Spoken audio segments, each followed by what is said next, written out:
we won't be talking about Revelation today. More of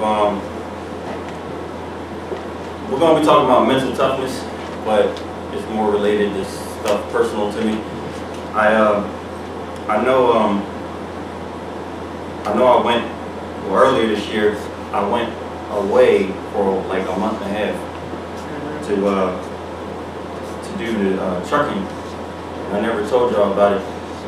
I never stood up and said anything how it went. So I'm gonna tell y'all about that and about things that's happened after, up till now. I went away in February, and I went away to the company US Express. I got with my trainer over the phone days before I went, and I remember him telling me, it's dark up here, like, because I was going at night. I went to meet, I had to, for this particular guy, I had to drive up to his house and leave my car there, basically. Then we go out in the truck, whatever. So I didn't know what to expect. I didn't know, I thought I was going to sleep. I'd say in a minute, but I didn't know what to expect. So he's like telling me over the phone, like, it's dark up here. When you get up here, I'm gonna have to have, you're gonna have to let me know when you're around so I can have lights on. I didn't know how dark it really was. So he basically lived in the middle of the woods, like, no lie. It was, I literally slept in the middle of trees, like. So, because I slept in the truck. When I got there, I couldn't see houses. It was dark, that dark. So I get there at night and I called him. I'm way off his house because I'm like, the GPS said I was there. So I'm like, he had to tell me to come down a whole lot further. Finally get to his house. It ain't nothing but roosters and all these animals. I'm like, where am I at? I'm like, staying with Leatherface. Some crap. That's it, man. So I'm thinking to myself, I'm gonna sleep in his house. He's like, all right, you'll sleep in the truck tonight. I'm like, it's all dark. You see how dark it is out here? Yeah. Sleeping in his truck. So anyway, I slept in the truck. He said he's real comforting first night. You know, we get bears out here sometimes. I'm like, you know. all right. So me and his family, the whole nine, real nice people. So I didn't have a good experience with that company, just to make the story short. The people, there was I can't even remember what part of Pennsylvania he stayed in now, but our terminal was in Berwick, Pennsylvania, if you've ever heard of it. It's a real small old town, but the terminal was for Dollar Tree. I worked for a Dollar Tree account. That was what my trainer worked for. So basically that means we only drove to Dollar Trees. That's all we delivered to ever. Some truck drivers, you drive to different stores or whatnot. We only delivered to Dollar Trees wherever we went. We mostly went to Ohio and Pennsylvania, Maryland, stuff like that. So there was a Dollar Tree terminal in Berwick, PA. That's where we got all our work, all our trailers. The people there, you didn't know how they felt about you. They weren't friendly. You go in and there was a table where you would get your envelope, which would have your work and everything, but nobody spoke to you. Like, my trainer was nice, he spoke to everybody, but nobody spoke. It was just weird. So, but my trainer, come to find out, I didn't feel that he cared about actually training you, because trucking is a dangerous job. I think the number one job for a trainer would be to teach you how to be safe. I mean, teach you how to keep yourself alive. But I got the impression he became a trainer so that his trainees could help him make more money. because when you have two people instead of one, you can drive longer. You know what I mean? Do more work. So it was really tough on my mind, just the whole experience. Being out there, I'm next to this guy every single day, every minute. He's not overly tough, but he yells a lot. You know what I mean? So I'm already like, all right, he got one more time. You know what I mean? While I'm driving, it's like it was overly tough. It wasn't overly tough, but it was tough for my mind. So to the end of that experience, I ended up getting terminated because one day we were in, y'all remember the snowstorm back in March, the whole East Coast got. So I think the snow started to hit in the afternoon of whatever day. So the day before, he wanted to get our work from Berwick, PA, and go out to Ohio. We had some deliveries in Toledo, and we usually do 3 a day. So he wanted to go get them the day before and then be in Ohio before the snow hit. So I think the snow hit on a Monday, so we went and got our stuff on Sunday and then went out to Ohio. We were in a little bit of snow, but not bad. So the next morning we wake up. We parked at the Dollar Tree overnight, and we wake up the next morning and there's snow everywhere. So he drives most of the day. When we get done all our deliveries, he decides to tell me to drive. So he decides, because Pennsylvania got hit so bad, they had a ban on tractor trailers. So no tractor trailer could come into the state of Pennsylvania until they had this ban lifted. So we couldn't go back over to Pennsylvania. So we had to stay in Ohio. So he decides he's going to get as close to Pennsylvania as he can get to stay at this truck stop overnight. So the ban is lifted. So he wants me to drive. So the GPS obviously would take us on the interstate. He decides he don't want to sit around all day, so he wants to take the long way. All this snow on the ground, he decides to change the route of the GPS, so it takes us on some back roads. Now the problem with that, back roads aren't as clear as the interstate would be. So I'm driving, we end up getting in an accident. I'm driving, we slide on some snow, go off road to a ditch. They fired me about 2 weeks later. It was weird because I got a call from the safety group, and the guy was like, we don't know if you're going to be terminated yet. So just continue as you were. So then we finally, about 2 days later, we finally go get back in the PA. I go to the Berwick terminal because I'm at this point, like, if I'm fired, I'm leaving. I'm ready to go anyway. Right. I'm like, so I want to know if I'm fired or not. I want to get to the bottom of it. So I go into the Berwick terminal and I go right up to some people who ain't friendly. I said, y'all know something? Because I'm hearing, I got a call from safety that I might be terminated. They didn't say what. They're like, we don't know. So they say, just continue as you were. So I'm like, all right.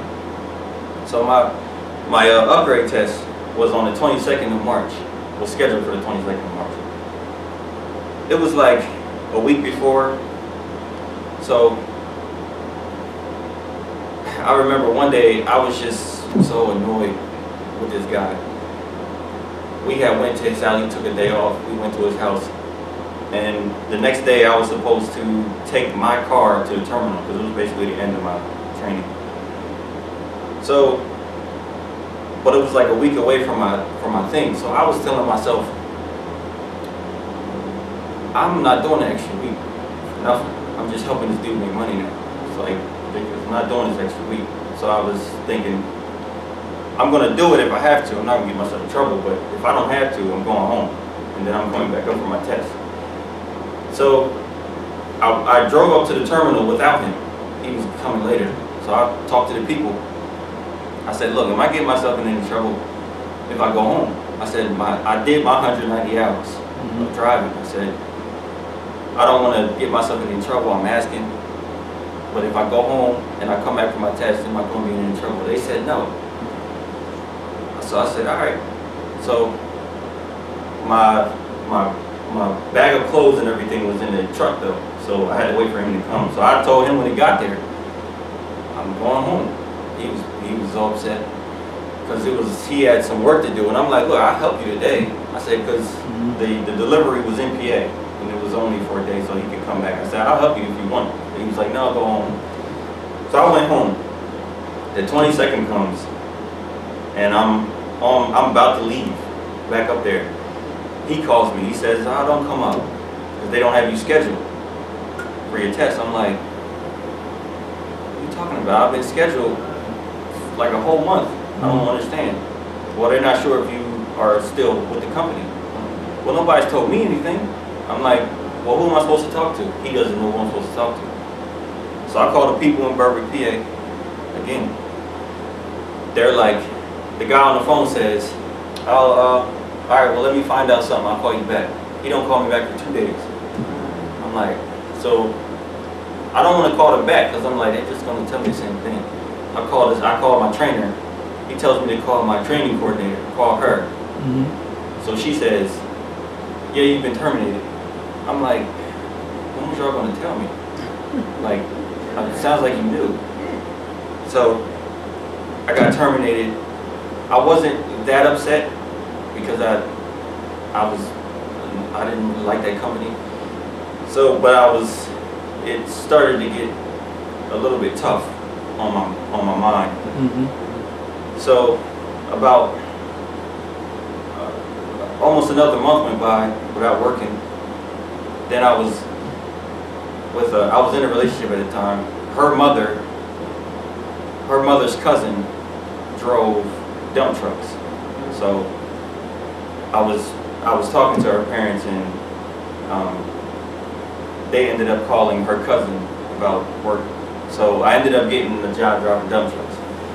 That didn't last long because I remember one day I went to dump some gravel and this particular place was crowded, meaning it's a whole lot of dump trucks that go there, not just your company, but a whole bunch of other companies, and they all dump gravel. So it's really nowhere to dump it come the end of the day. So I got stuck. Like you raise the body, it dumps. You're supposed to watch all of it come out until you lower the body. But I got stuck. I couldn't drive forward. So what I had to do to get out, I had to lower the body to drive forward. I thought that all of it was out though. I went back to the yard and all of it wasn't out. And so I ended up getting terminated for that. So I'm like, man. So about almost another month went by. About a second chance. Yeah, I'm just applying jobs online. I'm like, so, but I kept thinking to myself, what I don't want to do is go away another month and a half to another truck company. I was like, I ain't doing that again. So that's what I guess really prolonged the process of getting a job, just applying online, calling places. So I said I'm gonna give myself one more week, and if nobody calls, I'm gonna just go back out to another truck company. I just have to suck it up. So FedEx called that week. So I'm currently at FedEx, which is good. I'm in the warehouse, but I will become a driver. I talked to my manager about having CDL, whatnot. I just have to work for a few months. Then she'll sign a waiver which will allow me to become a truck driver. So with all that, also, which has been tough for me this year, is I was in a relationship that ended, which I didn't want to end. So with that said, I wanted to talk today about mental toughness. And when I say mental toughness, I don't mean mental toughness that is arrogant or confident. An example would be like Peter. You know what I mean? Jesus said that told all the disciples that they would leave him, and Peter said, "Not me." I don't mean the confident mental toughness or the "I can" attitude.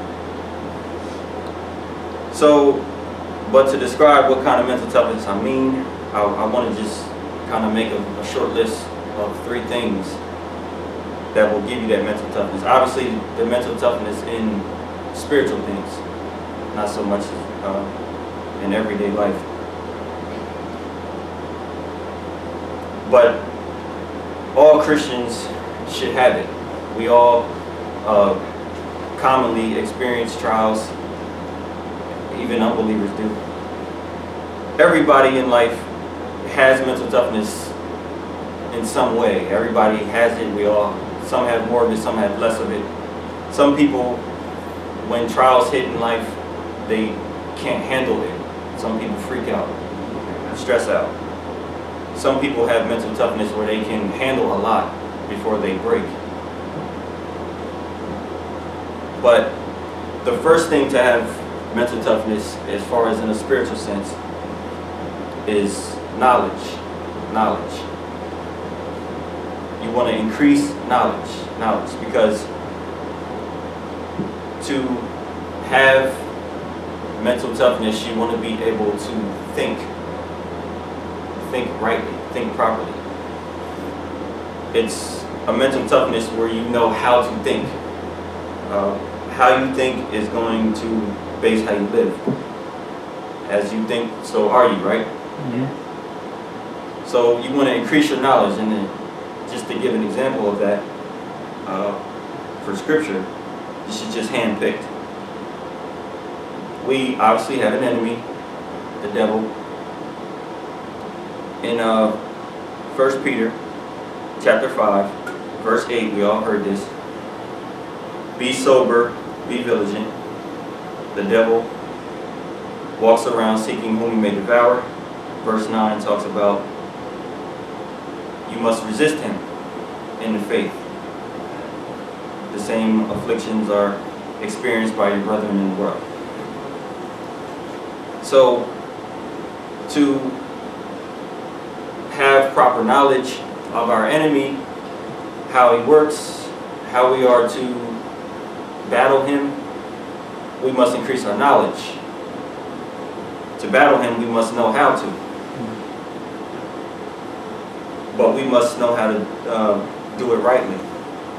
So the Bible doesn't offer much on that, but to resist him. The Bible never tells you to go and attack him, go on the offensive. It says resist, which means just build up a strong defense, oppose, withstand him. Be watchful. It says be vigilant, be sober, be watchful, be clear-minded. Also in Ephesians 4, verse 27, it says, don't give place to him. Don't give him any opportunities and resist him. So to have right knowledge is important, because the risk is you can have wrong knowledge and you can start to think badly. An example of that, as far as our enemy would be, you can start to think that you can tell him that you cancel his assignments, or that you bind him, or that you can tell him that you rebuke him, or you can tell him where to go. And the Bible doesn't say you can do any of that. But to think you can do that is either bad teaching, Amen, or just something you thought of on your own because you don't know how to think. So proper mental toughness is going to come from the right knowledge and the right frame of mind. Number 2 is submission to God. Submission to God. In James chapter 4, verses 6 and 7, it says, well, verse 7 says to submit to God, and then it says resist the devil, as we just talked about. But it says submit to God, therefore. Submit yourselves, therefore, to God. Why does it say therefore? Because in verse 6 it says that He gives grace to the humble. Gives grace to the humble. He resists the proud. That's why it says submit yourselves, therefore. Because He gives grace to the humble. Implying you need that grace. You need that grace to be resistant to the devil. So submit yourselves, therefore. Real mental toughness is going to come from your submission to God. Life is overly tough at times. You'll find out a lot about yourself through things you experience. You know, we call them failures or whatever. Sometimes you go through trials and we call them failures if they don't turn out how you wanted them to, or you don't act like you wish you did during the trial.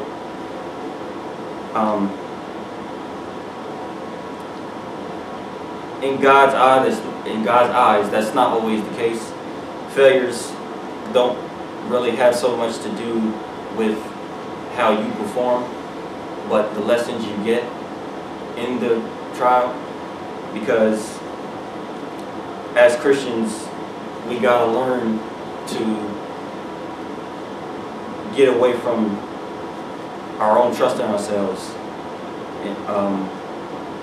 in our trials.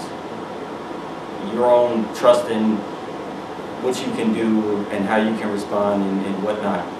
You gotta be a realist in life, especially as a believer. You gotta be a realist.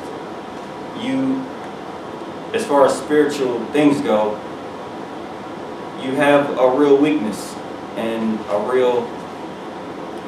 you're real susceptible to temptations.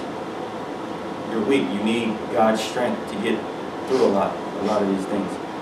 It's just the way life is. People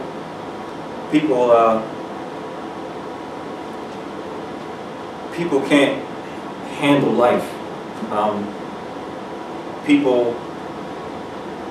People run from relationships when relationships get tough.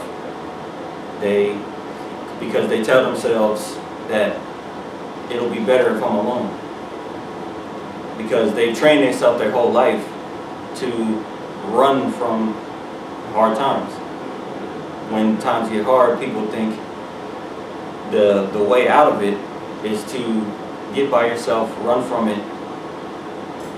I just want to be away from it. People can't handle their emotions changing. When relationships aren't on a straight line all the time, it means you have to run from it, get out of it. And not just relationships, anything. People do that with jobs, just everyday life, even themselves. People commit suicide for those same reasons. Life is hard, life is not my way. I don't know any other way but to get out of it. This seems better to me. The third thing for mental toughness is to be single-minded. Be single-minded. And just listen. You can get that lesson from Matthew chapter 6. Now I say single-minded for a reason. You have to learn to be able to focus your mind. Focus your mind. I say be single-minded because you don't want to be double-minded. In James chapter 1, we've all heard this verse many times. It says a double-minded man is what? Unstable. That's what stress is. That's what being stressed out is. You can't think because your mind is on a bunch of different things at one time. That's what being stressed out is. So the opposite is to learn to have your mind on one. People can't even do chores or get through a day at home, do chores or work out because they can't get their mind to only focus on one thing. A lot of people do that with exercise. They may start exercising, but they can't finish an exercise or they can't finish a whole workout because they can't have their mind stay on the process of working out. They keep thinking about how long this is going to take or they keep thinking about the end of it. So halfway through they'll stop and they'll be satisfied with, at least I started, because they can't focus their mind on, let me stay set by set, rep by rep, in order to just complete the whole thing. So just a couple hand-picked verses in Matthew 6. In verse 24, Jesus talks about no man can serve two masters. This whole context is about people's pursuits in life. No man can serve two masters. He will hate the one, love the other. He will hold to the one, despise the other. You cannot serve God and wealth. That's having a single mind. He's saying you can't go after two things in life, because your affections are going to lean towards one and you're going to drop the other. Your affection isn't going to be towards the other. Later on in that chapter, at the end, he says, seek God and his righteousness. Seek the kingdom of God and his righteousness. All these things will be added to you, talking about people's physical needs, clothing, food, and shelter. That's why in that chapter he talks about, take no thought for your life, what ye shall eat, what you shall drink, nor for your body what you shall put on. It's not that you can't think about these things, but he's saying, he said in verse 32, all these things do the Gentiles seek. This is what life is about. This is what they pursue in life. Their physical needs. The point is, people,